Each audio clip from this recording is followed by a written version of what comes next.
जय जय श्री राधे श्याम, जय जय श्री राधे श्याम।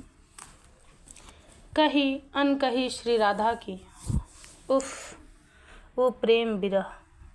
आप कैसे रह सकते हो इस मथुरा में। वो श्री राधा उद्धव बोल रहे हैं और कृष्ण सुन रहे हैं। विरह की आग जल रही है हृदय में, पर किसी को दिखाना नहीं है। उस आग को कोई देख भी नहीं सकता। हाँ, जिसके अंदर जल रही है वह देख सकता है, या जिसने सुलगाई है वह। उद्धव ने आंसू पोंछते हुए कृष्ण की ओर देखा। श्री राधा रानी अपने प्रेम को छुपाती हैं, अंदर अंदर ही सुलग रही है। पता है आपको, कभी हंसती हैं जोरों से तो कभी रोती हैं।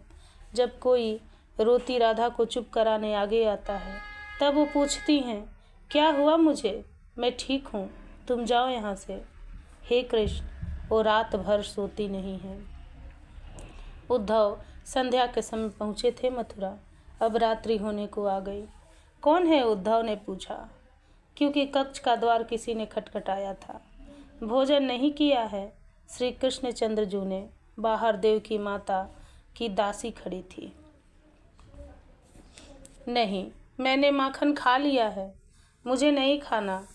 अब कुछ आप जाओ और माता देवकी से कह देना मैंने माखन खा लिया है, पेट भर गया है, श्री कृष्ण ने कहा। द्वार भी नहीं खोला, दासी लौट कर चली गई थी। हाँ उद्धव, अब बताओ मेरी राधा कैसी है। श्री कृष्ण को बस अपने प्रेमिन की बातें ही सुननी है। हे गोविंद, तुम्हारी श्री राधा की दशा विचित्र हो गई है। मैंने 6 महीने तक वृंदावन में रहा। कभी नंदगांव में रहता, कभी बरसाने में घूमता, कभी गिरिराज की तलहटी में बैठकर तुम्हारे चरण चिन्हों को देखता रहता था। बरसाने में जाते ही मेरा हृदय भाव से भर जाता था। वो श्री राधा रानी, मैं उन्हें देखता था, वो खोई रहती थी तुम में ही। उनके सारे वस्त्र गीले रहते थे, मैंने देखे। मैंने ललिता सखी से कहा भी था, ये श्री कृष्ण प्रिया हैं, ये वृंदावनेश्वरी हैं, आप लोग इनका ध्यान क्यों नहीं रखते हो।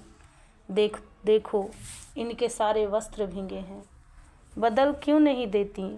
मैंने कह तो दिया था ललिता सखी से, पर ललिता ने मुझे जो उत्तर दिया। हे गोविंद, कुछ देर तक उद्धव बोल नहीं पाए, फिर अपने को संभाल कर बोले। ललिता ने मुझे कहा, उद्धव कितनी बार वस्त्र बदलें, दिन में 50 बार वस्त्र बदलते रहते हैं श्री जी के, फिर भी गीले हो जाते हैं। उद्धव, इनके अश्रु नहीं बहते, इनके आँखों से तो पनारे बहते हैं। अब से श्याम सुंदर गए हैं छोड़कर, तब से ये रोती ही रहती हैं। श्री राधा के नेत्रों से बहने वाले आंसुओं के पनारे क्षण क्षण में वस्त्रों को भिगोते रहते हैं। उद्धव जब ये बात बता रहे थे तब श्री कृष्ण का ध्यान केवल उद्धव में ही था। वो उद्धव के एक एक शब्द को मानो पी रहे थे। श्री राधा रानी कभी कभी चेतन अचेतन का भेद मिटाकर सबसे बातें करने लगती हैं। वो अंधकार में कभी कभी दौड़ पड़ती हैं। क्यों अंधकार भी तुम लगते हो। काली अंधियारी रात को देखकर उन्हें तुम्हारा स्मरण हो उठता है, और वो श्याम सुंदर कहते हुए तुम्हें आलिंगन करने के लिए दौड़ पड़ती हैं। कभी उनके चरण चिन्हों में पीताम्बरी से तुमने छाया की होगी, उन्हें याद है। वो उसी जगह जाकर धूप में घंटों खड़ी रहती हैं ताकि तुम आओ, पर तुम कहाँ।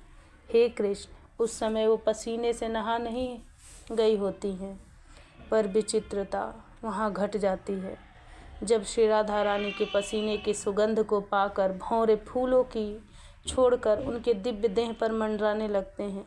श्री राधा भावावेश में मूर्छित हैं और भंवर उनके ऊपर मंडरा रहे हैं। हे कृष्ण, सखियाँ बहुत मुश्किल से खोज पाती हैं उन्हें। जब पूर्णिमा आती है, हर पूर्णिमा को, तब जिद कर बैठ जाती हैं श्री किशोरी कि आज तो महारास है, मुझे सजा दो सखियों, जल्दी कर, महारास की बांसुरी बजने वाली है। फिर सज धज कर बैठ जाती हैं, कहती हैं, अब सुनो, अब बजेगी बांसुरी मेरे प्रियतम की। पर बांसुरी कहाँ बजे, सब कुछ है वृंदावन में, पर सब कुछ होने के बाद भी लगता है कोई चला गया वहाँ से। सब कुछ तो है। उद्धव कहते हैं, हे गोविंद, संध्या वैसे ही आती है, रात भी वैसे ही आती है, पर वो प्रेम के गीत नहीं है। छम छम करती घुंघरू है, पायल भी बजती है, पर इन सब का बजना सार्थक नहीं होता, क्योंकि बांसुरी नहीं बजती अब, कोई चोर नहीं है वृंदावन में अब। ये बात श्री राधा रानी ने ही मुझे कही थी। क्यों? मैं कुछ समझा नहीं था उस समय। श्री राधा रानी ने उत्तर दिया, वो सब कुछ चुरा कर ले गए, हमारे पास अब है क्या, इसलिए कोई चोर नहीं आते यहाँ। हाँ, वो मन का चोर था, मन ही सब कुछ होता है, हमारा मन ही चुरा कर ले गया। श्री राधा रानी हंसती भी हैं, आँखों का काजल चुरा ले और पता भी न चले। वाह, चोर हो तो ऐसा, वो चोर सब कुछ चुरा कर ले गया, हमारे पास अब कुछ नहीं है।